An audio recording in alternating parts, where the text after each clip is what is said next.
राधा वल्लभ श्री हरिवंश,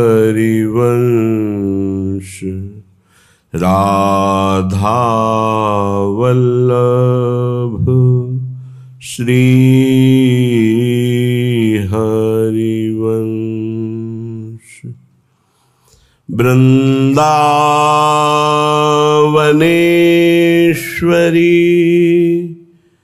तवैव पदारविन्दम्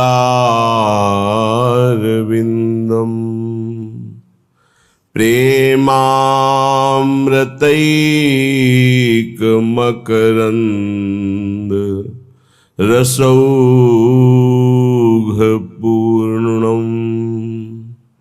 हृद्यर्पितं मधुपते स्मरतापमुग्रम्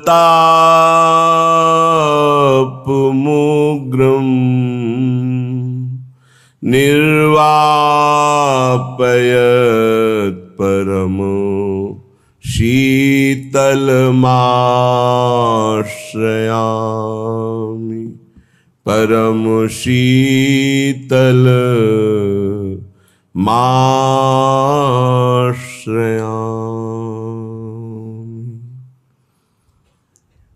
जानत प्रीति की रीति किशोरी, जानत प्रीति की रीति किशोरी, कोमल चित कृपालु करुणानिधि,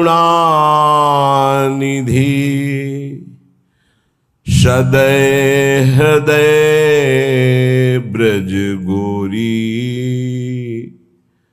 सदय हृदय ब्रज गोरी, जानत प्रीति की रीति किशोरी। ताको त्यागी विषय मन दीन हो, कैसी कुमति परम करुणामयी लाडली जू के चरणों का आश्रय मिला, श्रीधाम वृंदावन का परिचय मिला, राधा नाम का संबंध मिला, पर ये मन, ये दुष्ट इंद्रियां, ये विषय में सुख मान करके प्यारी जू की नाम स्मरण वृत्ति का त्याग करके भोगों का स्मरण, भोगी पुरुषों का संग, भोग क्रिया, भोग सुख, कैसी कुमति है। सच्ची मानिए, कभी भी अपने मन पर साधक को विश्वास नहीं करना चाहिए। विश्वास योग्य मन तब होता है जब भगवत साक्षात्कार हो जाए, क्योंकि इसके बाद प्रभु के सिवा और कुछ दिखाई नहीं देता। तो फिर काम, क्रोध, लोभ, मोह, मद, मत्सर, इनका कोई प्रभाव नहीं पड़ता। जब तक सामने स्त्री है, पुरुष है, जड़ है, चैतन्य है, अच्छा है, बुरा है, तब तक ईमानदारी से कभी अपने मन पर विश्वास मत कर लेना, नहीं ये मन आपको नष्ट कर देगा। ऐसा फंसाता है कि फिर उस बंधन से मुक्त होने की हिम्मत नहीं रह जाती उपासक में। वो साहस नहीं कर पाता कि मैं विषय के बिना आप कैसे जीवित रह पाऊंगा। और ऐसी करुणा हमारे ऊपर हुई, हमें मानव देह मिला, बड़ी दुर्लभ बात, श्रीधाम वृंदावन आने को मिला, श्रीधाम वृंदावन की महिमा सुनने को मिली, अद्भुत प्यारे जू के हृदय में गुप्त रहने वाले गोरे चरणारविंद की शरणागति मिली, प्यारे जू की रसेंद्री जिस राधा रस का रसास्वादन करती है, वो राधा नाम मिला, फिर भी हम गंदे विषयों का चिंतन, गंदे विषयों की भोगने की प्रवृत्ति। भूरी सखी कह रही हैं, ताको त्यागी विषम मन दीन हो, जीवन यो ही गयो री, जीवन यो ही गयो री। कोटिक भांति कुकर्म कमाए, छिन नहीं नाम जप्योरी, छिन नहीं नाम जप्योरी। जानत प्रीति की रीति किशोरी। ये मन पूरे जीवन भर फंसाए रखता है। ये भोग लिया, ये भोग लूं, ये देख लिया, ये देख लूं, ये सुन लिया, ये सुन लूं, बार बार वही। कभी तुम्हें मन पे गुस्सा नहीं आता कि इस दुष्ट मन को अब जलने दिया जाए? इतना प्यार मन से है कि मन की जलन बर्दाश्त नहीं। मन जहां जलने लगे तो बस फिर कुछ नहीं, कोई नहीं। मन को इतना दुलार, अरे उस दुष्ट को जलने दो, वो जल करके निर्विकार होगा। पर इतना तदात्म मन से है कि मन की जलन हम स्वयं में मान लेते हैं, और जहां स्वयं में मन की जलन माना तो मन हमें गुलाम बनाकर मनमानी आचरण कराता है। सच्ची मानिए, इसी के कारण भगवत साक्षात्कार नहीं हो पाता। नहीं, हम पर जितनी कृपा है इससे तो कई बार भगवत साक्षात्कार हो जाए। इतनी अपार कृपा है कि कई बार भगवत साक्षात्कार हो जाए, पर हमारा दुष्ट मन, हमारी ये इंद्रियां बोले ताको त्यागी। ऐसी करुणामयी ललित किशोरी को त्याग करके मन विषयों में, गंदे विषयों में, घृणित विषयों में कैसे समझावे इस दुष्ट मन को? मलमूत्र के द्वार इस शरीर को प्रिय मानकर इन्हीं शरीरों में सच्चिदानंद सुख की खोज कर रहा है। बड़ी दुर्गति का विषय है। कोटिक भांति कुकर्म कमाए। एक एक क्षण हमारा बड़ा कीमती है। जो क्षण गया वो नहीं आएगा दोबारा जीवन में, माइनस होता चला जा रहा है। हमारी जितनी श्वासें प्रतिपल हम घाटे में चले जा रहे हैं, माइनस होती चली जा रही है। मृत्यु नजदीक आ रही है। कमाई की तरफ ध्यान ही नहीं दे रहे, गंवाते चले जा रहे हैं। कोटिक भांति कुकर्म कमाए, यह है गंवाना। श्वासों को गंदे चिंतन में, गंदे आचरण में समय व्यतीत किया, अपने जीवन को, अमूल्य जीवन को नष्ट कर दिया। छिन नहीं नाम जप्योरी, एक क्षण भी शांत चित्त होकर राधा राधा राधा राधा कभी नहीं जपा। पर हे किशोरी जी, आप तो प्रीति की रीति जानने वाली हैं। जैसा भी हूं, मैंने अपने जीवन को आपके चरणों में समर्पित कर दिया। कुकर्मी हूं, पापी हूं, नीच हूं, पर लाडली जो आपका हूं। प्यारी मैं तो तिहारी दासी, तरसत अज हूं दरस की प्यासी। प्यारी मैं तो तिहारी दासी, बार बार लोचन अकुलावे, मन अधीर नहीं धीरज आवे। अब तो देहु कृपालु किशोरी, सहज कृपा कर कुंज खवासी। प्यारी मैं तो तिहारी दासी, मैं हूं तो आपकी दासी, पर इस काम ने, इस क्रोध ने, इस लोभ ने बलात् मेरे हृदय पर अधिकार करके मनमानी आचरण करा लिए। हे मेरी लाडली, हे मेरी प्रियाजू, अब तो कृपा करो, मैं जैसी भी हूं आपकी हूं। लाडली, मेरे नेत्र कहीं न कहीं तो ये चाह ही रहे हैं कि एक बार आपका साक्षात्कार करें। हे स्वामिनी जी, आप तो सहज कृपालु हो, तो आप कृपा करके अपनी रूप माधुरी का एक बार नेत्रों को पान करा दीजिए, तो मेरा मन, मेरी चित्त, मेरी एक एक वृत्ति आपकी दासी हो जाएगी। प्यारी जो, आप कृपा करके इनको अपनी सेवा में रख लीजिए। मन को, बुद्धि को, चित्त को, अहम को। मेरे बस के नहीं कि मैं आप में लगा पाऊं, आप कृपा करके अपनी रूप माधुरी के द्वारा इनको आकर्षित करके अपनी सेवा में लगा लीजिए। हे मेरी प्रिय सखी, मुझे सबसे बड़ा सुख मिलेगा निस दिन बदन सरोज निहारो, सहज रूप पर तन मन वारो। लाडली, आपका रूप ऐसा है कि अखिल लोक चूड़ामणि मदन मोहन श्री लालजू महाराज अपने मन को खो दिए आपके रूप में। फिर मेरा मन क्या है?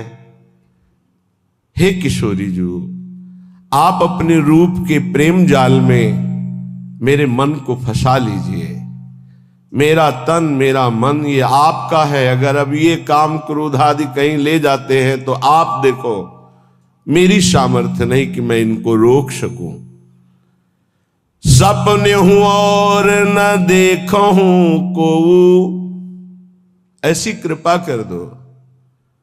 वैसे तो मैं देख रहा हूं कि जागृत स्वप्न में कोई भी मेरा सहयोगी नहीं है। कैसे? जो है वो सब गिराने वाले हैं, सजाने वाले नहीं हैं। मान लेना हमारी बात। इस सृष्टि में जो दोस्ती करेगा वो तुम्हें चढ़ने से गिरा देगा। चढ़ाने वाला दोस्त तो केवल भगवान ही है, या भगवान का निज जन प्रेमी है, जो झुक करके गिर करके कहता मेरे ऊपर पैर रखो, चढ़ जाओ परम पद में। वो तो केवल भगवान का भगवत प्राप्त महात्मा ही हो सकता है, अन्यथा नहीं। अन्यथा तो चढ़ते हुए का पैर पकड़ के घसीट के गिरा करके उसे अपने अनुकूल बना लेना, ये माया के पार्षदों का कार्य है। स्वप्न में भी हमारा कोई सहयोगी नहीं है, सच्ची मानिए, कोई सहयोगी नहीं।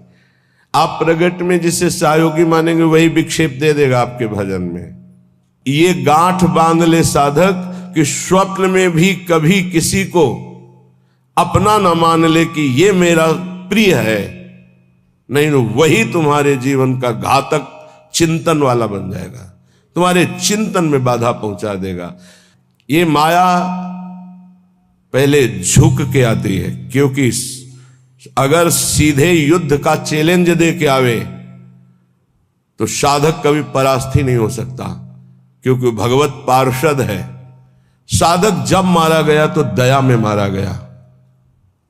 इन शब्दों को बहुत ध्यान से सुनना। ये सत्संग है भगवत प्राप्ति के लिए, चाहे गृहस्थ साधक हो या विरक्त साधक। कभी माया ऐसे चैलेंज करके नहीं आती संतों के पास, साधकों के पास, भक्तों के पास, क्योंकि जानती चैलेंज करने पर इनका स्वामी खड़ा हो जाएगा, और स्वामी साथ खड़े तो वो दासी है माया, सामने टिकेगी नहीं, भाग जाएगी। वो बड़ी चतुरता से आती, प्रवीणता से झुक के आती है और झुका के रौंद के जाती है। ये लिख लो कागज में, चाहे दिमाग में लिख लो। झुक के आती है और झुका के रौंद के रुला के फिर उन संतों का अनुभव निकलता है। स्वप्न में भी कभी किसी को अपना ना माने। यहां जीवन में बात लिख लेनी चाहिए, ये अनुभव की बात है। विक्षेप त्रिभुवन में कोई नहीं डाल सकता। विक्षेप वही डाल सकता है जिसको अपना माना है, बस। वो चाहे वस्तु हो, चाहे व्यक्ति हो, चाहे स्थान हो, जिसे अपना मान लोगे वही तुम्हारे भगवत चिंतन में बाधा खड़ी कर सकता है, अन्यथा किसी की ताकत ही नहीं है। और हम अपना कब किसको मानते हैं? जब कोई झुक के रो के आता है तो दया से द्रवित होकर के जे भी उसे स्वीकार करता है तो उसकी दया का दुरुपयोग करके रौंदते रौंदते उसे भगवत विमुख करने की पूरी चेष्टा की जाती है। ये माया है। इसलिए असंगोहम पुरुषः, जिसने ये ब्रह्म सूत्र अपने जीवन में धारण किया, ये हम बहुत चूक की बात बता रहे हैं। दया बिना साधु कसाई, दया करी तो आफत आई। जीवन में ये अनुभव की बात बता रहा हूं। जब कभी चूक हुई है तो दया के कारण हुई है, और जब कभी कोई विघ्न साधना में पड़ता है तो साधु की दया उसे फंसाती है। इसलिए वो दया जो हमारे प्रभु के चिंतन में बाधा पहुंचा दे, कभी नहीं। दया दूर से करनी चाहिए। उपदेश कर दे भगवान नाम वाणी लीला का और छोड़ दे। पर होता क्या है, ये समर्थों को उपदेश दिया जाता है। जिनको अपने बल से उठाकर भगवत प्राप्ति करानी होती है, उनको उपदेश नहीं दिया जाता, उनको गोद में लेके चला जाता है। पर ऐसे गोद में लेकर चलने के लिए चाहे अपनी दुर्गति हो जाए पर उनकी दुर्गति ना होने पावे, ऐसा स्वभाव संतों का, तो उनको दुख भोगना पड़ता है। यद्यपि उनकी महानता है पर उनको दुख भोगना पड़ता है। ये संसार उनको रुलाता है, ये संसार उनको पीटता है, ये संसार उनको मारता है, संसार उनके शरीर को नष्ट कर देता है। कितने उदाहरण हैं। अगर साधक निर्विघ्न परमात्मानंद में स्थित होना है तो दया किस पे करनी है? किसी पे नहीं। क्यों? क्योंकि सब भगवान का स्वरूप है। हम खुद दया के पात्र हैं। सब हम पर दया करें, हाथ जोड़ के त्रणादपि सुनिचेन तो निकल जाओगे। और अगर गुरु बने दया करके परम पद प्राप्ति कराने के लिए, तो उदारता है, ये उसका स्वभाव है। पर रो के यहां से जाना पड़ेगा, पिट के यहां से जाना पड़ेगा, और नाना प्रकार के प्रहार को सह के जाना पड़ेगा। ये बहुत आंतरिक बात कह रहा हूं, अगर समझ पाओ तो समझ लेना, नहीं आगे माया समझा देगी आपको। सिर्फ अपनी बात मनानी, उसकी बात नहीं माननी। सिर्फ अपनी निष्ठा में रहना है, उसकी तरफ झुकना नहीं, तो बात बन जाएगी, अन्यथा नहीं बनेगी। अगर ये रहा कि मुझे अपनी बात बनाने के लिए मुझे इसकी बात माननी, तो ध्यान रखना जीवन भर पछताना पड़ेगा, जीवन भर रोना पड़ेगा, और उसका कल्याण हो कि नहीं फिर संशय हो जाएगा। क्योंकि श्रद्धा शासन से प्रकट होती है, दुलार से नहीं। श्रद्धा कभी किसी की सुरक्षित रखनी है, उसकी श्रद्धा बढ़ानी है, तो कभी किसी को दुलार ना करे, ये गांठ बांध ले। आप इस भाषा को नहीं समझ पाएंगे, लेकिन इसको मान लोगे तो जीत जाओगे माया पर। संतों के अनुभव सुने जाते हैं, वो किसी राग द्वेष से युक्त नहीं होते, वो परमात्मा साक्षात्कार कराने वाले होते हैं। कभी भी साधक को, संत को, उपदेशक को दया करके, द्रवित होकर, अपने सिद्धांत का त्याग करके उसको सुधारने के लिए कभी ना झुके। अगर अपने सिद्धांत से उसका उद्धार होता है तो ठीक है, अपने सिद्धांत को त्याग दिया तो जीवन भर पश्चाताप रहेगा और सामने वाले का उद्धार नहीं हो सकता। ये खूब सूक्ष्मता से रात रात भर भगवत चिंतन करके उसका अनुभव कि उपासक की ये गलती हो जाती है। अपने लोग किसी भी बात को, किसी भी घटना को घुस करके हुए घुनाक्षर न्याय, जो जैसे घुन गेहूं को ऊपर पूरा सुरक्षित रखता है और एक जगह से छेद करके अंदर जाता है और पूरा का पूरा माल ले लेता है, केवल खोखा रह जाता है, ऐसे उसे घुनाक्षर न्याय कहते हैं। किसी भी घटना, किसी भी शब्द पर घुस जाना और उसके रहस्य को निकाल करके ज्यों का त्यों ऐसा अनुभव करना, ये उपासक बड़े बड़े संतों से गलती हो जाती है। और इसी गलती का नाम साधुता है। इसी गलती का नाम साधुता है कि वो अपनी गति दुर्गति का ध्यान न रख करके पामर जीवों को परम पद प्रदान करने के लिए नीचे उतर जाते हैं। आओ हमारे सर पर पैर रखो और भगवत प्राप्ति करो। हम जैसे हैं वैसे प्रियालाल के हैं। हमारे प्रियालाल में अपार सामर्थ्य है। साधक जब तक भगवत साक्षात्कार न कर ले तब तक तटस्थ भूमिका रखे, कभी किसी को अपना ना मान ले, नहीं तो भगवत साक्षात्कार में बाधा पड़ जाएगी। तुम जैसे हो वैसे भगवत साक्षात्कार कर सकते हो। हमारी बात ध्यान रखना। काम है, क्रोध है, लोभ है, चिंता मत करो। ये नारकी गति प्रदान करने वाले शत्रु हैं, पर हम जिनके शरणागत हैं उनके प्रभाव से, जैसे जंगहा लोहा पारस के प्रभाव से सोना बन जाता है, तो पारस भी तो जड़ है। जड़ पारस अपना स्वभाव नहीं छोड़ती, तो चैतन्य घन परमात्मा और हमारी स्वामिनी किशोरी जो, वो अपना स्वभाव कैसे छोड़ देंगी? उनका स्वभाव ही है, जो उनकी शरण में आ गया उसे निर्मल कर देना, प्रेम प्रदान कर देना। पर अपना कोई एक स्वप्न में भी नहीं होना चाहिए। सपने हो और न देखत कोई ऐसा सहयोगी नहीं है जो मुझे प्रियालाल में लीन करने का सहयोग करे। प्रियालाल से दूरी बनाने वाला मित्र तो मिल जाएगा। बड़ी विचित्र चाल माया की है। तुम्हारे में परमात्मा है जिसे तुम नहीं जान पा रहे हो, वही जनाने के लिए गुरुजन प्यार करते हैं। पर वो फिर क्या करता है? वो अपने में गर्व करके आज्ञा का उल्लंघन शुरू कर देता है, और उसको ऐसे जन मिलते हैं कि उसको सपोर्ट करते हैं उल्लंघन करने के लिए। अब वो जो उसकी चित्तवृत्ति गई थी कि इसको परमात्मा प्राप्ति कराएंगे, अब उस चित्तवृत्ति ने उसके चिंतन पर बाधा पहुंचा दी। गलत समय गया और अशांत असंतुष्टता पैदा करने की चेष्टा कर दी उस संग ने। इसलिए साधु को, साधक को, भक्त को सदैव असंगता पर ध्यान देना चाहिए। या तो सुलझा हुआ व्यक्तित्व साधुता का, उसका संग, तद्व्रतेषु, जो भगवत प्राप्ति करना ही चाहता है ऐसे का संग। अन्यथा सर्वात्मना न विसजित बहिरिंद्रियाणि एकश्चरण। एकश्चरण, कभी सपन में भी ये न सोच ले कि मेरा परमार्थ का कोई सहयोगी हो जाएगा। जैसे भगवान करुणा करके आखिरी बात अर्जुन से कहते हैं, मेरी बात मान लो, सर्वधर्मान परित्यज्य मामेकम शरणम व्रज अहम त्वाम सर्व पापेभ्यो मोक्षयिष्यामि। अर्जुन, ये अत्यंत गूढ़ बात कह रहा हूं, ये सबके सामने प्रकाशित होने वाली नहीं। तुम मेरे प्रिय हो, इस मेरी आत्मा हो, इसलिए मैं तुम्हें कह रहा हूं, मान जाओ, ऐसे चलो, ऐसे चलो। तब तुम्हें पश्चाताप होगा जब अटैची तैयार करोगे और सामने से ट्रेन छूट गई। ये एक ही बार ट्रेन मिलती जीवन में, परम पद के लिए एक ही ट्रेन है, सद्गुरुदेव की कृपा।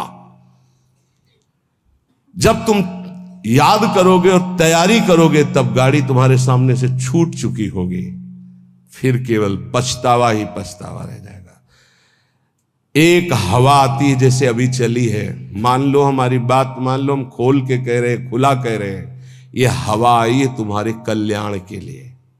ये केवल हवा है, अनुग्रह की वायु है, अनुग्रह की वायु, केवल कृपा वायु। जो इस वायु में पड़ जाएगा वो निकल जाएगा। और ये ज्यादा दिन के लिए अनुग्रह वायु नहीं होती। जैसे पछियाव चला, उसका अलग प्रभाव, पश्चिम की वायु चली, उत्तर की वायु चली, दक्षिण की, हर वायु का अपना प्रभाव है। ये अनुग्रह वायु है, ज्यादा दिन नहीं रहती अनुग्रह वायु, ये ध्यान रखना। जहां विशेष अनुग्रह वर्षा होती है वहां ज्यादा दिन नहीं होता, वो तत्काल ढका जाता है, क्योंकि कलयुग और माया दोनों का भी प्रभाव बढ़ना चाहिए। और जब तक अनुग्रह वायु रहेगी तब तक ये बढ़ नहीं सकते, इसलिए उस अनुग्रह वायु को ढका जाता है, या तो कलंक के द्वारा और या तो आयु पूरी करके। जितने बड़े महापुरुष हैं वो कम अवस्था में पधार गए। आद्य गुरु भगवान शंकराचार्य जी, बड़े बड़े महापुरुषों को देखो। आपको स्पष्ट कह रहा हूं, मानो तो मानो, नहीं तो ट्रेन छूटी। ये केवल अनुग्रह वायु, केवल अनुग्रह वायु, चीख के कह रहा हूं, पकड़ लो, पकड़ लो, नहीं बाद में केवल हाथ मलते रह जाओगे। केवल कृपा ही है, कृपा। ये शरीर नहीं बोल रहा है, पकड़ लो। ये केवल कृपा है जो तुम्हें भगवत प्राप्ति कराने के लिए। रोज हम एक संकेत दे रहे हैं, अगर पकड़ पा रहे हो। कल कहा था सबकी वर्दी तैयार है, केवल आपको अपने तन का ये जो कपड़ा है इससे प्यार हटा दो जितनी जल्दी, पोशाक बनी बनाई तैयार है, भाव दे कि तुम्हें तत्काल मिल जाएगी गुरु प्रसाद से। नाम लिख चुका है, पोशाक नप चुकी, बन चुकी है, बस इंतजार तुम्हारे इस शरीर रूपी वस्त्र के राग का त्याग करने का है, और उसकी तैयारी हो रही है। उसकी तैयारी तुम केवल सहयोग कर दो। लेकिन नहीं, ये मलिन मन, ये मलिन इंद्रियां बस इसी शरीर को मैं मानकर भोगों में सुख के लिए, वो इसी से प्यार, इसीलिए बहुत दूर नगरी नजर आ रही नहीं, बहुत नजदीक दिखाई दे रही है। बहुत कम समय के लिए अवसर मिला है, जिसे तुम वर्षों मान रहे हो, ऐसे चले गए, ऐसे चले गए। इसलिए बहुत सावधान होकर जो सत्संग सुन रहे हो, कर लो भगवत प्राप्ति। तैयार केवल तुम्हें होना है भगवत प्राप्ति, तो इष्ट और गुरु कराएंगे, केवल तैयारी तुम्हारी है। अगर चूक कर गए, आपसे सच्ची कह रहे हैं, इस समय इसमें कोई जीवात्मा नहीं बोल रही, तुम ये बात समझ लेना। जैसे भूत का आवेश होता है ना, तो झाड़ने वाला कहता है ये भूत बोल रहा है। इसमें गुरु कृपा से परमात्मा तत्व बोल रहा है। अगर तुम पकड़ पाओ तो पकड़ लो, खुला तुम्हारे कल्याण की बाजार लगी है, ये बाजार लग गई कल्याण की। इसमें कोई साधक नहीं बोल रहा है, इसमें कोई जीवात्मा नहीं बोल रहा है, ये हम इसलिए परिचय दे रहे, पकड़ पाओ तो पकड़ पाओ। वो स्वयं बैठ करके तुम्हारे कल्याण के लिए कर रहा है। उसे ये केवल ढांचा तुम एक व्यक्ति का देख रहे हो, तुम्हारे कल्याण के लिए वो केवल बोल रहा है, कल्याण के लिए केवल इस शरीर को चला रहा है, कल्याण के लिए केवल चेष्टा कर रहा है। अगर पकड़ पाओ तो पकड़ पाओ। ऐसे अवसर जब आते हैं तो बहुत कम समय के लिए ऐसे अवसर आते हैं। बहुत चतुर प्रवीण आदमी होता है जो सौदा तय कर लेता है और धनी बन जाता है, नहीं तो लोग इंतजार करते रहते हैं, जन्म जन्म इंतजार करते रहते हैं और सौदा नहीं हो पाता। गुरु से सौदा, तन मन प्राण श्वासें दे करके, नाम और मंत्र ले करके उनकी कृपा से निहाल हो गए। आज तक जिसने सौदा किया, लेकिन सौदा कोई बिरला ये कर पाता है। तन मन प्राण श्वासें गुरुदेव को दे दिया उनकी आज्ञा पर, और नाम मंत्र ले लिया, उसके प्रभाव से भगवदानंद में डूब गया। नहीं समझ में आएगा, नहीं समझ में आएगा। केवल गुरु आज्ञा का पालन करके भगवत प्राप्ति से ही गुरु ऋण से उऋण हो सकते हो, अन्यथा किसी और वैभव से या और किसी तपस्या से गुरु ऋण से नहीं उऋण हुआ जा सकता। मातृ ऋण, पितृ ऋण और ऋषि ऋण सबसे उऋण हो सकते हो, गुरु ऋण से नहीं। गुरु ऋण से सिर्फ भगवत प्राप्ति से उऋण हुआ जा सकता है। ये लिफाफा रखने से, ये नाना प्रकार की भोग सामग्री देने से तुम गुरु दीक्षा का दक्षिणा नहीं दे सकते हो। ये दक्षिणा, हम बोले राधा श्री कृष्ण बिक जाए तो भी इसकी कीमत नहीं दे सकते हैं। वो कह रहे हैं आधा नाम ही मुझे खरीदने के लिए पर्याप्त है, पूरा धा बोलना तो बहुत बड़ी बात है। श्वास, प्राण, मन, तन समर्पित गुरु को, उनकी आज्ञा पर कर्तव्य कर्म करना। मन समर्पित गुरु को आराध्य देव के नाम मंत्र और उनकी लीला चिंतन में लगाना। श्वास कोई खाली ना जाए, ये भेंट गुरुदेव को। तन मन प्राण कहते श्वासों को ही। अगर तन मन प्राण समर्पित हो गया तो सौदा पक्का। वो तुम्हारे अंदर है, किसी साधना से वो बढ़ता या घटता नहीं है। असाधन से घटता नहीं, साधना से बढ़ता नहीं है। ये अज्ञानी जीव नहीं समझ पा रहे। साधन से वो बढ़ता नहीं है, असाधन से घटता नहीं है। केवल असाधन त्याग से साधना करने से पर्दा हटता है, बस। तुम हटा पाओ नहीं, खुद हटा के दर्शन दे देंगे। कपट का पर्दा झपट करके लाडली लाल फाड़ देते हैं, उनका वैसे हो जाते हैं, अधीन हो जाते हैं। पर ये अहंकारी जीव अधीन होना जानता ही नहीं है। लाख प्रयास करो, वो समझ ही नहीं पा रहा है कि अनंत जन्मों के बाद मुझे ऐसा अवसर हरि ने दिया है मुक्त होने के लिए। इसलिए भाई प्रार्थना है, मान लो इस समय आपको अवसर मिला है केवल भगवत प्राप्ति का। सावधान होकर के अगर सुन लिए, समझ लिए, तो भगवत प्राप्ति बहुत इससे ज्यादा सरल सृष्टि में कोई कार्य नहीं है भगवत प्राप्ति जैसा। संसार में सब जन यही कहते हैं कि भगवत प्राप्ति जैसा कठिन कोई कार्य नहीं है, और हम आपको वृंदावन की भूमि से कहते हैं भगवत प्राप्ति जैसा कोई सरल कार्य नहीं है। ये कब? जब केवल प्रभु अपने हो जाए तब, और प्रभु को अपनापन में ना लेकर के अपनापन शरीर और शरीर संबंधियों से, तो जन्म जन्म मुनि जतन कराहे, जन्म जन्मांतर करते रहो बहुत दूर नगरी। अगर गुरु कृपा से बात समझ में आ जाए कि डुभोरी सखी के स्वप्न में और कोई नहीं, जागृत की तो जाने दो, स्वप्न में कोई नहीं। प्रियाजू, हमें कहीं अब और ठौर नहीं है, आपके सिवा कोई और नहीं है। हो गई भगवत प्राप्ति, आप देख लेना। जैसे छोटा बच्चा जरा सा विचलित होता है तो मां दौड़ पड़ती, गोदी में ले लेती है, ऐसे हमने श्री जी को देखा है। जरा सा शारीरिक या मानसिक बात हो तो तत्काल लाडली जो मुस्कुराती हुई, उनके प्यार, उनको बुलाना नहीं पड़ता, उनके प्यार उनके दुलार को देखना है तो उनके सिवा किसी और को अपना मत मानना, कोई और है ही नहीं। पर अब आप माने हुए हो और किसी और को मत मानना, जिसे और मानते हो उसे अंदर से राग हटा दीजिए, फिर देख लो हमारी लाडली जू का प्यार कैसा। मनन करना हमारी इन प्रार्थनाओं को, हमारी इन बातों को। सच्ची कहते हैं इस समय कृपा की वायु चल रही, अगर वायु के अनुकूल चल जाओगे तो नौका भवसागर से पार हो जाएगी, और प्रतिकूल कोशिश करोगे तो भंवर में फंस जाएगी। वायु का कुछ नहीं बिगड़ता, वो तो आई और गई। वो सिर्फ आपकी कृपा, वायु आपका कल्याण करने के लिए आई है, उसे पकड़ लो तो पकड़ लो। अर्जुन से साक्षात भगवान कह रहे हैं कि मेरा अवतार ही इसीलिए होता है, धर्म की स्थापना और अधर्म का जो बढ़ावा करने वाले हैं उनका विनाश। समझा? फिर इसके बाद तो प्रश्न ही नहीं होना चाहिए था जब अर्जुन को परिचय दे दिया कि मैं कौन हूं, मैं किस लिए आता हूं। अब इसके बाद परिचय जब प्राप्त हो गया तो फिर प्रश्न कैसा रहा, लेकिन नहीं सही ढंग से सुना तो दिखाना पड़ा। दिखाने के बाद भी प्रश्न बंद नहीं हुआ, नहीं वही बंद होना चाहिए था। जब जान लिया त्वमादि देवा पुरुषा पुराणा तुमस्य विश्वस्य परम निधानम वेतासि वेद्यम परमम च धाम त्वया ततम विश्वमनंत रूपम।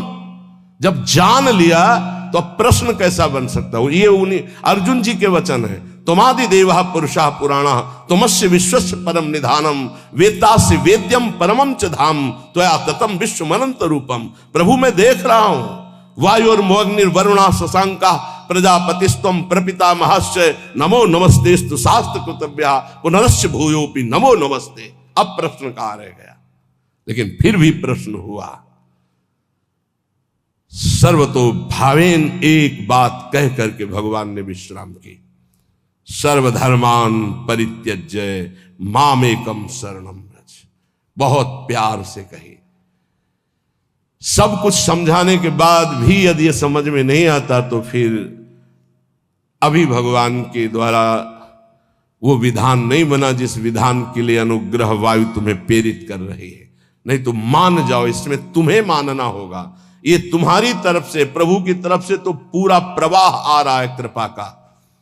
बार बार तो बनत नहीं आ संजोग अनूप मानुष तन वृंदा विपिन रसकन संग विविरूप। ये बहुत बढ़िया संयोग बन गया, बहुत बढ़िया। प्यारी जो बहुत कृपालु है, जरा सा शारीरिक या मानसिक तो मुस्कुराती हुई लाडली जो खड़ी है, ऐसी करुणामयी किशोरी के सिवा किसको अपना? अगर किसी को अपना मान रहे हो तो ये तुम्हें मजाक लगेगा जो हम बोल रहे हैं, और अगर अपना नहीं मान रहे हो तो ये तुम्हें अनुभव में आने लगेगा कि मेरी लाडली जो प्रतिपल मुझे देख रही। जहां जरा सा मानसिक विक्षेप हुआ तो स्वप्न में विराजमान है, वो जागृत में विराजमान। इतना प्यार करने वाला कोई है ही नहीं त्रिभुवन में, हरि भी नहीं है। जितना लाडली जो प्यार करती उतना हरि भी नहीं करते। हरि भी को कभी कभी गुस्सा आ जाता है, वो भी इंतजार करते हैं कि बुलाओ त्राहिमाम हो करके। इंतजार कर रहे हैं द्रौपदी के त्राहिमाम का। इंतजार कर रहे हैं। विचार करो जरा, भक्त जब तक त्राहिमाम नहीं बोलेगा तब तक हरि इंतजार कर रहे हैं, लेकिन मेरी लाडली जो नहीं, हमने नहीं बुलाया। हा किशोरी, ऐसा नहीं। ये हा किशोरी प्रेम में निकल सकता, दर्द में नहीं। हरि से भी ज्यादा महादुलार लाडली जो, क्योंकि हरि इंतजार करते देखा। जब तक तुम्हें अपने दांतों तक का भरोसा रहा तब तक हरि, और जब दांत का भरोसा छूटा, द्वारिकाधीश गोविंद तो वस्त्रावतार हो गए। हमारी श्री जी इतना इंतजार नहीं करते। पर ध्यान रखना, अपनापन केवल श्री जी से हो, नहीं तो आप प्रश्न कर दोगे कि मैंने बुलाया भी नहीं आई, क्योंकि कोई और है आपका। जिस दिन अपनापन केवल श्री जी का होगा तो ये त्राहिमाम बोलना हरि के लिए है। हमारी लाडली जो अलबेली सरकार है वो दौड़ पड़ती हैं, वो ये नहीं देखती हैं कि अब मुझे बुलाए तब मैं जाऊं, ऐसा हमारी श्री जी का स्वभाव नहीं। धन्य धन्य धन्य तेई जे इनके उपासी है, वही धन्य धन्य धन्य आपके आगे लगने वाला है, यदि आप अपनापन समेट कर हमारी महारानी जी से कर ले। मान लीजिए और कोई नहीं, हरि ही महारानी जी बने, पर बस समझ ला है, हरि ही परशुराम है और हरि ही राम है, तो बड़ा अंतर है। हरि ही लालजू है, हरि ही लाडली जू है, पर लालजू के हृदय का प्रेम वो हमारी श्री लाडली जू के रूप में अद्भुत करुणा, अद्भुत दया। कैसे तुम्हें बताए? उनकी मुस्कुराहट में दिल में जो पावर आता है वो दवा आज तक बनी ही नहीं। दिलवर की मुस्कुराहट से जो दिल में पावर आता है वो आज तक दवा ही नहीं बनी। कैसे समझोगे तुम इन बातों को? अपनापन केवल लाडली जू से। स्वप्न में भी और कोई नहीं, चरण सरोज अनन्य उपासी। बस ये ठसक लानी है कि श्री जी के सिवा हमारा कोई नहीं। जिस दिन ये आ गई तो आप जीत जाओगे। किस पर? माया पर नहीं, हरि पर विजय। अजित को जीत लोगे, हरि अधीन हो जाएंगे। तो क्या लाडली जी केवल मुस्कुरा रही थी? तो राधा संग बिना नहीं श्याम, श्याम जी कहां थे? श्याम सुंदर कहां थे? तो श्री जी सामने से मुस्कुरा रही थी, लालजू पकड़े हुए बैठे थे। तो श्री जी हमारी तरफ मुस्कुरा रही थी या लालजू की तरफ? निर्णय करना मुश्किल है। सच्ची कह रहे हैं। जब ऐसे देखो तो मुस्कुराती हुई श्री जी थी, जब ऐसे देखो तो जहां श्री जी की दृष्टि होती वहां लालजू। जिस पुष्प पर लाडली जू की दृष्टि होती, लालजू से कर कमल में लिए होते हैं, तो वो ऐसे लिए होते हैं और वो सामने मुस्कुराती होती है। यह हरिवंश बल से कह रहे हैं। मान लो, केवल मान लो। यहां कोई तपस्या साधना काम नहीं करती, केवल अपनापन काम करता है। बहुत भोरी सरकार है, बहुत करुणामयी है। श्रीपाद प्रबोधानंद जी महाराज, महाभाग्यई प्राप्तम, जो हम बोलते हैं वो झूठा नहीं बोलते हैं महापुरुषों के। महाभाग्यई प्राप्तम बपुरिद मिहा कर्णि महिमाद्भुतो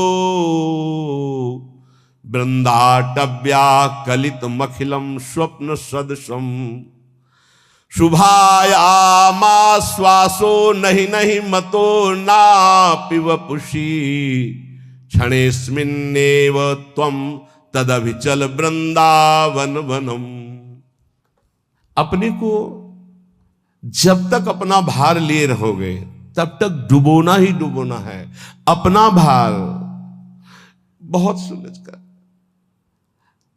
हरिराम व्यास जी कहते हैं, डारी भार पे भार व्यास दास अब प्रगट बखानत। कैसे बखानत? अरे डर लग जाएगा कि अपने अनुभव की बात कहेंगे तो रुक न जाए, छुप न जाए। व्यास दास अब प्रगट बखानत, डारी भार पे भार। भार में झोंक दिया पूरा भार, डारी भार पे भार। परम धन राधा नाम आधार। महापुरुषों के वचनों को समझो। अपने मुख से अपनी बात कहना निषेध कही गई, लेकिन कहत से श्री हरिवंश बल। हरिवंश भरोसे भय निडर और नित गरजत हरिवंश बल। महाभाग्य ही प्राप्तम, महाभाग्य उदय हो गया तुम्हें, ये जो सौभाग्य प्राप्त है। बपुरिद मिहाकर्ण महिमाद्भुतो वृंदाटव्या कलित मखिलम स्वप्न सदृशम। ए भाई, मनुष्य देह प्राप्त करके जो प्रियाजू की शरण में तुम आ गए हो, वृंदावन का दर्शन मिल रहा है, हरिवंश शरणागत हो, लाडली जू के शरणागत हो, श्यामा श्याम के शरणागत हो, महाभाग्य ही प्राप्तम, ये महाभाग्य से प्राप्त होता है। अद्भुत महिमा में तुम जुड़ चुके हो श्री जी की। कलित मखिल स्वप्न सदस्यम, यहां जो तुम देख रहे हो संसार में घर परिवार, ये स्वप्न के सदस्य है। जिसे तुम महाभाग्य नहीं समझ पा रहे हो वो है श्री जी की शरणागति। और जिसे महाभाग्य संसार में समझा जाता है सांसारिक उन्नति, घर मकान रुपया पैसा, कह रहे हैं कलित मखिलम स्वप्न सदृशम शुभायामाश्वासो। आहा,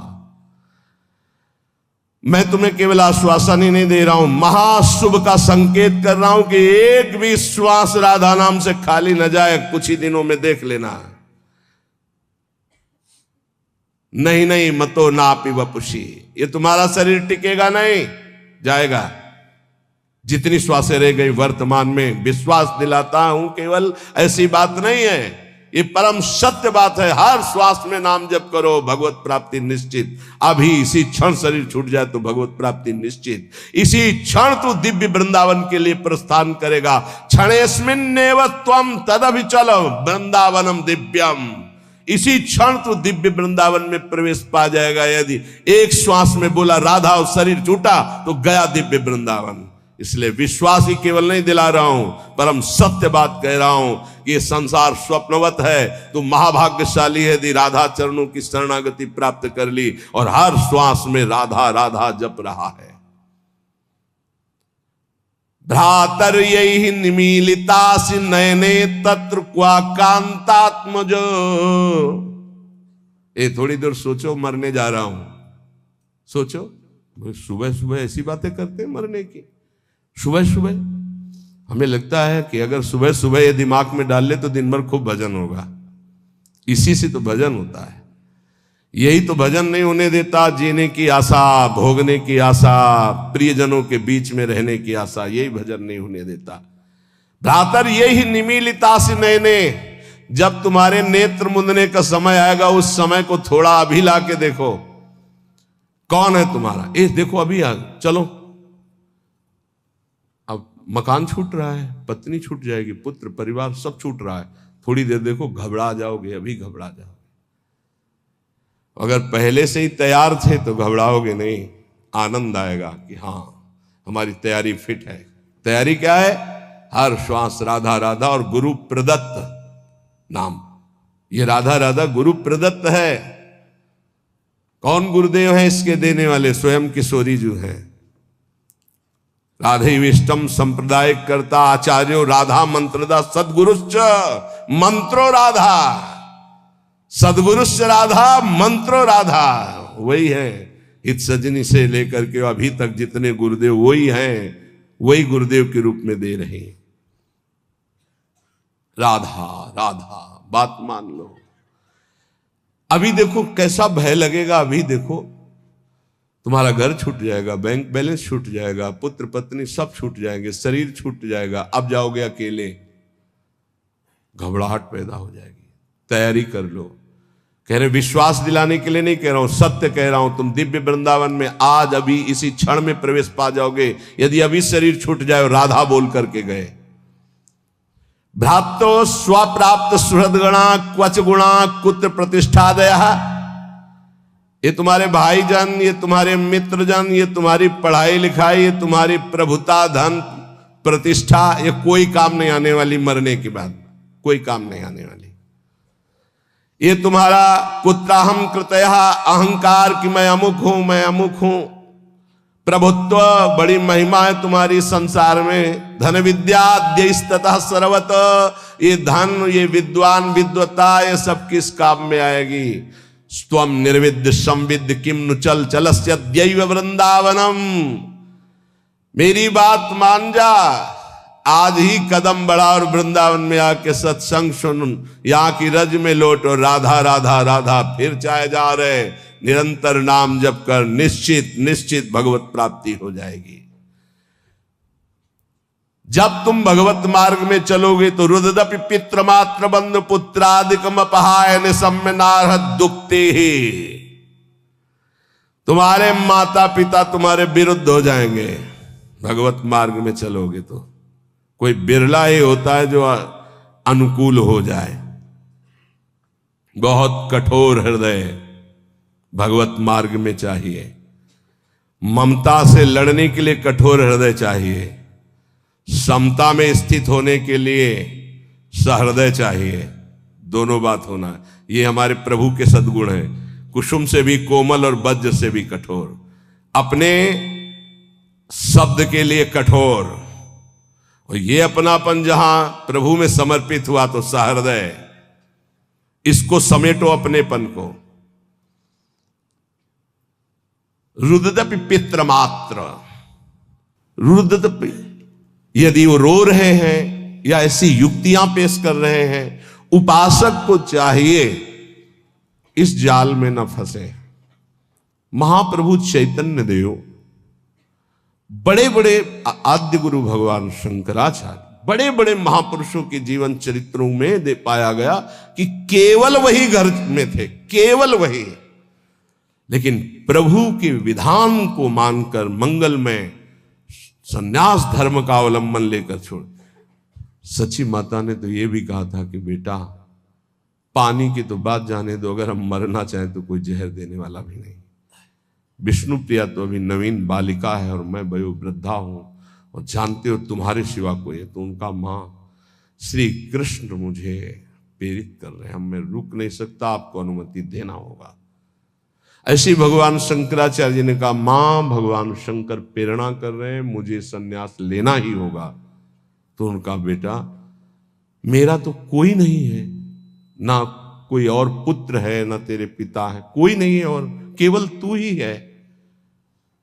तो उनका मां बिना अनुमति के सन्यास लिया नहीं जाता, और आपकी अनुमति अनिवार्य है, तो क्या आप मुझे अनुमति नहीं देंगी? तो बेटा कैसे दे सकते हो? तो चलो मां गंगा स्नान करने चलते गए। तो वो तो महायोगी थे, मगरमच्छ प्रकट कर दिया। बोले मां मुझे मगरमच्छ खा रहा है। अरे बोले बेटा मैं वृद्धा हूं, कैसे बचा सकती हूँ? बोले सन्यास की अनुमति देके कह दो सन्यास। बोले बेटा मगरमच्छ से तो अच्छा है तुम जिंदा रहो, सन्यास ले लो। अनुमति हो गई, मगरमच्छ ध्यान हो गया। तो उनका बेटा अंतिम संस्कार करने वाले तो तुम ही हो। तो उनका मां वचन देता हूं कहीं भी होऊंगा और सुनूंगा कि मां का शरीर पूरा हो रहा है तो अंतिम संस्कार मैं करूंगा। करके दंड रख करके शिष्य को दे करके भगवान शंकराचार्य ने मां का संस्कार किया। रुददपि पितृ मात्र बंधु पुत्रादिकम अपहाय निशम्य नारहदुक्तिये। कोई युक्ति तुम्हें भगवान मार्ग से विमुख न कर पावे। बड़े प्रलोभन, बड़े भय, कमर कस के चलना इस मार्ग में। श्रीपाद कह रहे हैं, हृदय परम कठोरताम दधानो द्रुत मवलोकय कृष्ण केलि कुंजम।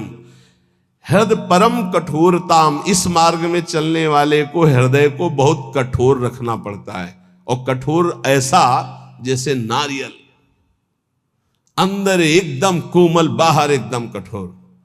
बाहर नारियल जैसा रहे ना, नारियल का देखते हो जटा, फिर कठोरता उसकी खप्पर की, और अंदर देखो बड़ा मुलायम मीठी गरी। ऐसे संत होते हैं, हृदय से एकदम कोमल, बाहर से एकदम कठोर, उनको जल्दी कोई पहचान नहीं सकता। हृदय परम कठोरताम दधानो द्रुत मवलोकय कृष्ण केलि कुंजम। यदि तुम मेरी ये बात मान गए और हृदय को कठोर कर लिया और ममता का त्याग करके निरंतर भजन किए, तो इसी जन्म में तुम श्री कृष्ण केलि कुंजम, श्री कृष्ण केलि कुंजम क्या, राधा केलि कुंजम, हाँ श्री राधा केलि कुंजम प्रवेशम, प्रवेश हो जाएगा श्री जी की केलि कुंज में। ये संपूर्ण वृंदावन राधा केलि कुंज है, प्रियालाल की केलि कुंज है। मान जाओ, हम ये नहीं कह रहे कि हमारे भाव कहने का कि आप सन्यास ले लो, नहीं ये नहीं कह रहे। हृदय को मोह ममता रहित करके उन्हीं के बीच में रखकर उनकी सेवा करते हुए खूब भजन करो। बोले तुमने क्यों नहीं किया है? हमारे भाग्य में लिखा था। ये तुम्हारे लोगों के भाग्य में लिख दिया है। किसने लिखा है? ब्रह्मा ने नहीं लिखा, गुरु ने लिखा है। ये ब्रह्मा के लिखे भाग्य से नहीं। कुंडली देख लो अपनी, निकलवा लो कुंडली, उसमें लिखा हो कि बाबा जी बनेगा तो हमें बताना। ये गुरु भाग्य बदल दिए। ये संत जन जहां जाते हैं ना, नारद सिख जे सुनहि नर नारी, अवसि भवन तजी होहि भिखार। संतों को भिक्षा देने का मतलब जानते हो? संचित कर्म, क्रियमाण कर्म सबका नाश और महाभागवत पदवी प्रदान कर देना। जहां संत जाते हैं, जहां संत जूठन गिरती है, जहां संत वचन होते हैं, वहां माया की दाल नहीं गलती। वहां परमात्मा प्राप्ति के लिए उस जूठन से एक न एक पौधा तैयार होता ही रहता है। जहां संतों का चरणामृत गिरा और संतों की जूठन गिरी, वहां एक नया बीज प्रकट होता है। कौन? सो कुल धन्य उमा सुन जगत पूज्य सुपनीत, श्री रघुवीर परायण जे जन उपज विनीत। नाम प्रसंग कहे तो उपदेश जाया, धर्म धन्य सो देश धन्य सो कुल जे जन्म भयो। धन्य सो तात धन्य सो माय, संतत सकल सुनो चितलाय, श्री हरिवंश प्रताप। ए जाना है श्री जी मिल गई तो अनंत जन्मों की बिगड़ी बन गई। जिसे भगवत प्राप्ति होनी होती है उसके लक्षण क्या होते हैं? श्री भगवान सिद्ध पुरुष के लक्षण और भगवत प्राप्ति जिसको होनी होती है उसके वो आदर्श लक्षण होते हैं। भगवान श्री कृष्णचंद्र जी गीता जी में कह रहे हैं कि हे अर्जुन, यदृच्छालाभ संतुष्टो, ये बहुत सुंदर श्लोक है, जीवन में उतारिएगा। यदृच्छालाभ संतुष्टो द्वंद्वातीतो विमत्सरः, समः सिद्धाव सिद्धौ च कृत्वापि न निबध्यते। यदृच्छालाभ संतुष्टः, हे उपासक, ये सिद्ध महापुरुष के लक्षण है और उपासक को ये धारण करना चाहिए जिसे भगवत प्राप्ति करनी है। यदृच्छालाभ संतुष्टः, हम जो साधना कर रहे हैं, चाहे गृहस्थ धर्म से युक्त होकर चाहे विरक्त धर्म से युक्त होकर, यदृच्छा लाभ संतुष्टो, अब भगवान की इच्छा से सुख दुखे समय कृत्वा लाभालाभ हो जया जय हो, जय हो या पराजय, लाभ हो या हानि, सुख हो या दुख, संतुष्टायन के नवा, मुझे संतुष्ट रहना, प्रसन्न रहना है सुख और दुख में, लाभ और हानि में, जय और पराजय में। ये हमारी साधना की कसौटी है। साधना में पराजित हो गया और शांत है, यही तो साधुता है।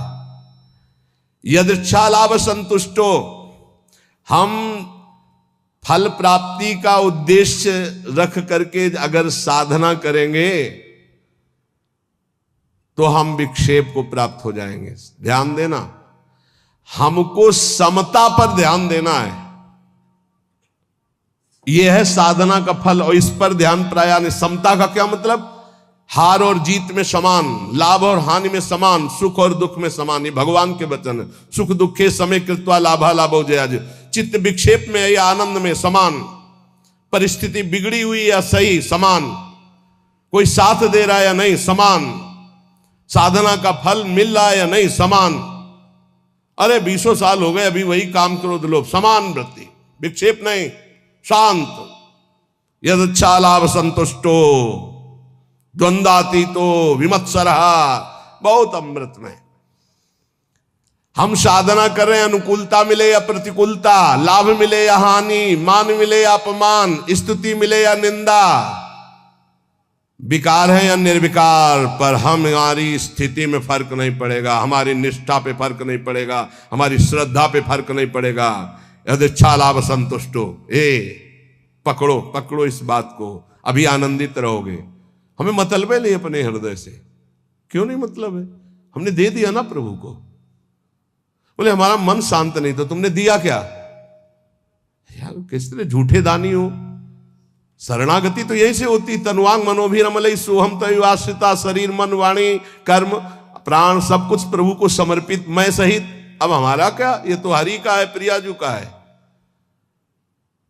फिर सुन लो, योगी सांगोपांग साधना करता है, साधना में कायरता नहीं है, लेकिन फल में अनुकूलता वे या प्रतिकूलता, लाभ मिले या हानि, मान मिले या अपमान, स्तुति हो या निंदा, जो कुछ भी हो उस समय अंतःकरण में सम रहना, ये साधना की उत्तम अवस्था है। असंतोष पैदा ना होने पावे, ये तो हुई विरक्त साधक या भगवत भक्त की। अगर गृहस्थ में है तो जैसे उत्तम व्यापार करता है, व्यापार में घाटा हो जाए या लाभ हो जाए तो भूले नहीं, घाटा हो जाए तो प्रभु को भूले नहीं, समान भाव। फिर हम प्रयास करेंगे। अंतःकरण बिगड़ना नहीं चाहिए, श्रद्धा नहीं बिगड़नी चाहिए। हर एक परिस्थिति में तुम्हारा अंतःकरण अपनी आराधना में लगा रहना चाहिए, तो उसके हृदय में जो फल होगा उसका नाम होगा समता, जो भगवत प्राप्ति का स्वरूप है। ऐसा नहीं कि लाभ का और हानि का उसे ज्ञान नहीं होता, होता है, पर उसको दुख नहीं होता। किसको? जो भगवद आश्रित भजन करने वाला होता है। लाभ होने पर अभिमान नहीं होगा, हानि होने पर दुख नहीं होगी, जय होने पर फूलेगा नहीं, पराजय होने पर निराश नहीं होगा। परिणाम में सुखी दुखी ना होना यह साधक का लक्षण है, परिणाम में सुखी दुखी होना यह संसारी पुरुष का लक्षण है। साधक का अंतःकरण अनुकूलता प्रतिकूलता के असर से ऊपर होता है। संसारी पुरुष का हृदय अनुकूलता पे हर्षित होता है, प्रतिकूलता पे रोता है, शोकित होता है। तुम संसारी पुरुष नहीं हो, घबराना नहीं, क्योंकि तुम साधक हो, भगवान के शरणागत हो। अंतःकरण में तुम्हारे ऊपर कोई प्रभाव नहीं पड़ना चाहिए अनुकूलता या प्रतिकूलता का। ये कब? जब पापाचरण नहीं होंगे तब। पापाचरण होंगे तो केवल बातें सुनोगे, इसका प्रभाव पड़ेगा। यदृच्छा लाभ संतुष्टा, जैसे प्रभु तुम्हें रख रहे, जोई जोई प्यारो करे, सोई मोई भावे। देख लो, प्यारे हराना चाहते तो हम जीतना क्यों चाहें? हम राजी है। प्यारे दुख में रखना चाहते तो हम सुखी क्यों होना चाहें? हमें दुख वो सुख से भी बढ़कर है जो हमारे प्यारे हैं। बने तो रघुबरते बने, और बिगड़े तो भरपूर। हम उस बिगड़ने पर भी सुखी हैं, क्योंकि प्रभु के विधान से हो रहा, मैंने थोड़ी सोचा है। यदृच्छा लाभ संतुष्टा, पहला बैठा लो, किसी भी स्थिति में विचलित नहीं होना, किसी भी स्थिति में नहीं, ऐसा नहीं होता। लाभ हो या हानि हो, अनुकूलता हो या प्रतिकूलता हो, मान हो या अपमान हो, निंदा हो या स्थिति हो, समान भाव रख के तब माना जाएगा इष्ट प्रेम या गुरु प्रेम। जोई जोई प्यारो करे, सोई मोई भावे। ये कोई सरल भाव नहीं है। प्यारे ने कैंसर दे दिया, भावे गाओ, जोई जोई प्यारो करे, सोई मोई भावे। अनुकूलता में तो सब गाते, जोई जोई प्यारो करे सोई मोई। प्रतिकूलता में गाओ, जोई जोई प्यारो करे सोई मोई भावे। आगे कह रहे द्वंद्वातीतो विमत्सरः, जो भगवान का भक्त होता है उस पर किसी भी द्वंद्व का प्रभाव नहीं पड़ता, सिद्ध महापुरुष पर। पूज्यपाद श्री उड़िया बाबा जी महाराज, प्रभुदत्त ब्रह्मचारी जी ने बहुत बड़ा संत संगोष्ठी रखी थी, जिसमें हरि बाबा और उड़िया बाबा भी पधारे थे। तो उस समय एक सन्यासी महान जो भारत में यश प्राप्त किए हुए थे, उनके गुरुजन, सिद्ध महापुरुषों की स्वाभाविक यश कीर्ति होती रहती है, तो उससे जो भगवत तत्व के ज्ञान होना और भगवत तत्व का बोध होना, इसमें अंतर होता है। तो भगवत तत्व के ज्ञानी थे वो, पर भगवत तत्व बोध संपन्न महापुरुष तो उड़िया बाबा थे। उन्होंने बस समस्या इतनी थी कि हरि बाबा जब घंटा बजाते थे तो सबसे पहले ओ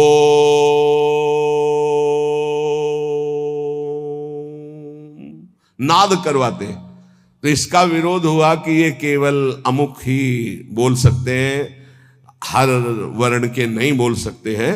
उड़िया बाबा से कहा गया कि आप वहां बैठते हैं, आप इसका विरोध क्यों नहीं करते? तो उड़िया बाबा ने कहा हरि स्वयं हरि हैं, हरि बाबा स्वयं हरि हैं, वो जो कुछ करते हैं सब परम धर्म है, हम उनका विरोध नहीं कर सकते। इसी बात को लेकर के बाबा की बहुत निंदा की, भरी सभा में बाबा बैठे थे, पद्मासन लगाए। बाबा के बड़े बड़े व्याकरणाचार्य, बड़े बड़े ब्रह्मबोध संपन्न महापुरुष संग में रहते थे उड़िया बाबा के। वो खड़े हो गए बड़े ज्ञानी जन और कहा कि बाबा की तरफ देख के, बाबा सबको बैठा लिया और बैठे रहे आधा घंटे। खूब वो माइक मिल गया था तो खूब फराटेदार श्लोक और बार बार उड़िया बाबा का नाम ले लेकर उड़िया बाबा की निंदा, और कोई निंदा के चांस नहीं थे। इसी व्यवहार को सन्यासी होकर के ऐसा विरोध नहीं करते, ऐसा ऐसा ऐसा। बाबा जब संपन्न हो गई निंदा तो उठे और अपनी कुटिया में आ गए। सब शिष्य जन जो और मित्र जन जितने थे सब, बाबा आपने रोक क्यों दिया उनके, तो हम मुख बंद कर देते, ऐसी नहीं। बोले देखो यही सत्संग सुना तुमने, यही आज तक हमारे संग का फल रहा कि तुम उनका मुख बंद कर। देखो वो जो निंदा कर रहे हैं सही कर रहे हैं। शरीर धर्म को लेकर के अगर निंदा कर रहे हैं तो बहुत सही बोल रहे हैं, और आत्मस्वरूप को लेकर कह रहे हैं तो जो वो आत्मा है वही आत्मा है, अभेद है, वो अपने आप की अपनी निंदा कर रहे हैं, तो हमें क्या परेशानी है? क्योंकि आत्म तत्व तो एक है। और शरीर की निंदा तो शास्त्र करते हैं, हम करते हैं, वो भी कर रहे हैं, क्या परेशानी है? कोई समझ, कोई क्षोभ नहीं निंदा का। द्वंद्वातीत तो ये तो सिद्ध पुरुष के लक्षण होते, साधक को ऐसा ही होना चाहिए। अगर हमारी कोई निंदा करता है तो हमको बिल्कुल ऐसे रहना है जैसे कोई हमारी प्रशंसा करे तो हम कैसे रहते हैं। प्रशंसा में हम तटस्थ रहते हैं, हृदय में हर्ष नहीं होने देते। तो निंदा में हमें तटस्थ रहना, हृदय में शोक नहीं होने देना। ये द्वंद्व है, निंदा और स्तुति। ऐसे ही मान अपमान में, ऐसे ही अनुकूलता प्रतिकूलता में, ऐसे ही सुख दुख आदि में, तो ऐसे ही जन्म मृत्यु में आप द्वंद्वातीत अवस्था को प्राप्त हो जाएंगे। ना आपको मृत्यु का भय होगा, ना जन्म का भय होगा, क्योंकि आप जीवन मुक्त हो जाएंगे। भक्त द्वंद्वातीत होता है। और विमत्सरा, ये बहुत बड़ा दोष है, ये दोष बहुत बड़ा है। इसे कहते हैं ईर्ष्या। मत्सरति, मेरे से आगे निकला। ईर्ष्या बहुत बहुत बुरी है। ये बहुत बड़ी जगह से होती है। छोटे मोटे को तो समझ में नहीं आती कि मेरे अंदर ईर्ष्या है, बड़े बड़े में ईर्ष्या होती है। जब अपने से अधिक किसी की प्रशंसा या सुख देखकर जलन जो होती है, उसे कैसे मत्सरता, ईर्ष्या। अगर ईर्ष्या का किंचित मात्र भाव है तो चाहे जितना इष्ट कृपा करे, गुरु कृपा करे, वो जलेगा, कुछ उस पर फर्क नहीं पड़ेगा। बहुत विचित्र है ये ईर्ष्या। विमत्सरहा, मत्सरता रहित होना चाहिए साधक को। सिद्ध पुरुष में ईर्ष्या नहीं होती। ईर्ष्या इतना दोष सूक्ष्म है। कंचन तजना सहज है, सहज तिया का नेव, मान बड़ाई ईर्ष्या दुर्लभ तजनाए। दुर्लभ है जो कंचन कामनी पर विजय प्राप्त किए हुए, वो भी ईर्ष्या पर।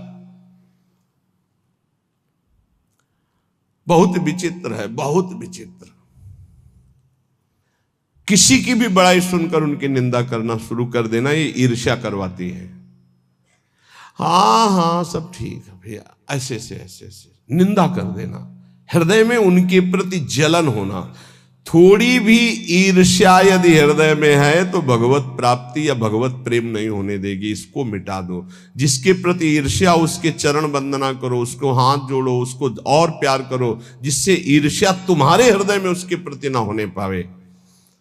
ये अपनी कोशिश से होगा, दूसरे की कृपा से नहीं। आप ये मत समझे इसमें। ये ईर्ष्या सबसे बड़ा सूक्ष्म दोष है, और ये बड़े बड़े साधकों और संतों में भी जागृत हो जाए यदि सावधान न रहे तो ये बहुत बड़ा दोष। इसीलिए लिखा कंचन तजना सहज है, सहज तिया का ने, मान बड़ाई ईर्ष्या दुर्लभ तजनाए। ईर्ष्या से बहुत बड़ी हानि हो जाती है, बहुत बड़ा अपराध बन जाता है। इसमें निंदा आदि दोष, बहुत गलती हो जाती है, बहुत बड़ी गलती हो। इष्ट छूट जाएंगे, गुरु छूट जाएंगे, ईर्ष्या नहीं छूटेगी। मतलब बहुत ही ये सूक्ष्म विषय ईर्ष्या मत्सरत, मेरे से आगे निकला जा रहा है। ये ईर्ष्या बहुत मत्सर, विमत्सरहा, भक्त विमत्सर होता है। चाहे जितना आपस में प्रेम हो, ईर्ष्या जागृत हो जाए तो एकता, मित्रता, भाव, श्रद्धा सब नष्ट कर देगी। चाहे जितना प्रेम, ईर्ष्या जागृत हो जाए तो बहुत दूरी बना देती ईर्ष्या। वैर और भिन्नता ये पैदा करना इसका काम है। भिन्नता, दूरी बना देना और दुश्मनी पैदा कर देना, ये ईर्ष्या का काम है। साधक इस दोष से बचे, बड़ा भयानक दोष है ईर्ष्या। ये बहुत जल्दी हो जाता है। छोटों में तो कम होता है, बड़ों में ज्यादा होता है। छोटों में छोटे स्तर से होता है, एक दो व्यक्ति। ईर्ष्या बड़ों में बहुत जोर की होती है। सुना है हमने, शब्द सुने हैं, तो उससे लगा कि ये ईर्ष्या बहुत जोर की होती। किसी की भी बड़ाई हो, फौरन निंदा। ये हमने सुना है, फौरन निंदा शुरू। हाँ ये तो ठीक है, पर लगा के उड़ गए, निंदा शुरू कर दी। ईर्ष्या बहुत विचित्र है। अपने में गुणाभिमान और दूसरे में दोष दर्शन, ये ईर्ष्या करा देती है। और सारी तपस्या भजन सब खो देता है ईर्ष्यालु। कुछ नहीं रह जाता ईर्ष्यालु के हृदय में। इसलिए भगवान कह रहे हैं विमत्सरा, सिद्ध पुरुष में तो होती नहीं है और साधक में इसे मिटानी होती। स्वयं से मिटेगी, ये बात ध्यान रखना। लाख उपाय करके देख लिया, नहीं गई। स्वयं से मिटना है। स्वयं जब तक नहीं मिटाना चाहोगे, ईर्ष्या नहीं मिटेगी। ईर्ष्या जिधर झुक जाए उधर द्वेष पैदा कर दे, लड़ाई झगड़ा पैदा कर दे और नाश शुरू कर देती ईर्ष्या। बहुत बहुत विचित्र। बहुत गुरु की बढ़ोतरी देखकर शिष्य को ईर्ष्या हो सकती है। ईर्ष्या शिष्य को हो सकती। सूली पे चढ़वा दिया, जहर खवा दिया, मारने का संयोग बना दिया। बहुत से ऐसे उदाहरण पाए गए। ईर्ष्या। भला सदगुरु परब्रह्म, उनकी महिमा को देखकर ईर्ष्या कैसे हो सकती है? हो जाती है। जब अपने में गुणाभिमान होता है तब ईर्ष्या हो जाती है। यहां तक शिष्य की महिमा को देखकर गुरु के हृदय में ईर्ष्या पैदा हो गई। ऐसा भी, जबकि शिष्य तो अपना पुत्र, अगर उसकी महिमा बढ़ती है तो गर्व का विषय होता है कि हमारा ही तो बेटा है, हमारा ही तो वैभव है ये। पर ऐसा नहीं। जहर खिलाने की चेष्टा की गई शिष्य को। वो चरित्र में, रामानुजाचार्य जी के चरित्र में पढ़ के देख लीजिए। ईर्ष्या बड़े स्तर में प्रकट हो जाती है। अगर ब्रह्म बोध नहीं, भगवत प्रेम की प्राप्ति नहीं, तो ये प्रकट हो जाएगा, ईर्ष्या प्रकट हो जाएगी। सदगुरुदेव भगवान के वचन, किसी भी क्रिया की प्रतिक्रिया ईर्ष्या से हो सकती है। किसी भी क्रिया की प्रतिक्रिया, ये गुरुजनों के प्रति भी हो सकती है, शिष्य के प्रति भी हो सकती है, मित्र के प्रति भी हो सकती है, बहन बहन में हो सकती है, भाई भाई में हो सकता है, पिता पुत्र में, कहीं भी ये ईर्ष्या हो सकती है। और ये सर्वनाश के सिवा इसका कोई परिणाम नहीं होता। केवल नाश और पतन के सिवा इसको कोई परिणाम नहीं होता। ये शब्द याद कर। ईर्ष्या का केवल, किसी और का नहीं, अपना। ईर्ष्या केवल नाश और पतन के सिवा और कुछ नहीं देती है। इसलिए सुखपूर्वक संसार बंधन से मुक्त होने के लिए इस ईर्ष्या का अवश्य त्याग करें। श्री भगवान आगे कह रहे, समा सिद्धाव सिद्धौ च। साधक दोनों बात में समान भाव रखे, सिद्धावस्था और असिद्धि में। साधना सफल होती नहीं दिखाई दे रही तो भी हमारी सफल, राधा नाम व्यर्थ जाएगा क्या? वृंदावन वास, वृंदावन आना, सत्संग सुनना व्यर्थ जाएगा क्या? हमारे अंदर ठीक है, दिव्यता नहीं आ रही तो आज नहीं आ रही, कल आएगी, नहीं आएगी तो नहीं आएगी। राधा राधा राधा। भगवान आदेश करे, क्षमा सिद्धाव सिद्धौ च। कह रहे यदच्छालाव संतुष्टो द्वंद्वातीतो विमत्सरा समा सिद्धाव सिद्धौ च कृत्वापि न निबध्यते। हम अपनी साधना को ठीक तरह से कर रहे हैं, अगर हमारे अंदर निर्विकारता नहीं आई, दिव्यता नहीं आई, चमत्कार नहीं आई, तो मुझे बिल्कुल निराश नहीं होना है। आज नहीं आई तो जाएगी कहां? अवश्य आएगी, क्योंकि खेती वही है भाई। किसी कोई आज फसल काट रहा है तो कल हमारा नंबर आ रहेगा काटने ने कहा। हमको निराश नहीं होना है। सिद्धि असिद्धि में सम रहने का मतलब है राग द्वेष हर्ष शोक आदि विकार न होना। सिद्ध असिद्धयो सबो भूत्वा। ऐसा लग रहा है कि मुझे साधना का बड़ा लाभ मिल रहा है तो फूलो मत। ऐसा लग रहा है इतने दिन हो गए करते हुए कोई लाभ तो नहीं मिल रहा, तो चूक मत करना, लाभ निश्चित मिलेगा, समय का इंतजार करो। सिद्धि असिद्धि में सम रहो, अर्थात तुम्हारी साधना में कोई फर्क नहीं पड़ना चाहिए। क्यों? क्योंकि मैं प्रभु के लिए कर रहा हूं, प्रभु मेरे लिए जो विधान कर रहे हो बहुत मंगल में कर रहे हैं। मैं नीच अधम इस योग्य नहीं हूं कि अभी स्थिति आवे इसलिए वैसे रख रहे। जैसे रखो जोई जोई प्यारो करे सोई मोई भावे, सिद्ध पुरुष। तो साधक को ये लक्षण धारण करना है। कृत्वापि न निबध्यते, ऐसा योगी कभी बंधता नहीं है।